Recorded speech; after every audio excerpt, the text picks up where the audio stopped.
সময় গড়াচ্ছে, সাথে সাথে বাংলাদেশে বিশ্বকাপ না খেলারও সংখ্যা বাড়ছে। এদিকে ডেডলক ভাঙ্গার কোনো নিশানা মিলছে না। এদিকে বাংলাদেশ অনড় রয়েছে ভারতে গিয়ে না খেলার জন্য। তবে এবার আইসিসি বল ঠেলে দিয়েছে বাংলাদেশের কাছে। 21শে জানুয়ারির মধ্যে বাংলাদেশকে জানাতে হবে নিজেদের সিদ্ধান্ত, এমন খবর প্রচার করেছে ভারতীয় অন্যতম গণমাধ্যম ESPN। শুধু তাই নয়, শনিবারে আইসিসি বৈঠকে জানানো হয়েছে যে তারা কেন ভারতে গিয়ে খেলবে না সেটা জানাতে হবে, এমন খবরগুলি প্রচার করেছে ভারতীয় গণমাধ্যম। তবে বাংলাদেশ চেয়েছিল গ্রুপ সি থেকে যেতে, একই সাথে আয়ারল্যান্ডের সাথে স্থান অদল বদল করতে।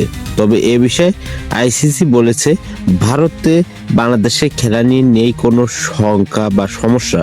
আইসিসি বলেছে তারা মূলত সূচিতে কোনো পরিবর্তন করবে না, বাংলাদেশ সেই ভারতে গিয়েই খেলতে হবে। তবে বাংলাদেশ আগেই বলেছে ভারতে গিয়ে বিশ্বকাপ খেলা সম্ভব নয়, যার ফলে 2-4 মিলে গেলে বিশ্বকাপ খেলা সম্ভবত হচ্ছে না বাংলাদেশ ক্রিকেটের। যদি বাংলাদেশ এমনভাবে অনাথ থাকে তাহলে ভারতে গিয়ে বিশ্বকাপ না খেললে বাংলাদেশের বিশ্বকাপ খেলার সম্ভাবনা নাই বললেই চলে।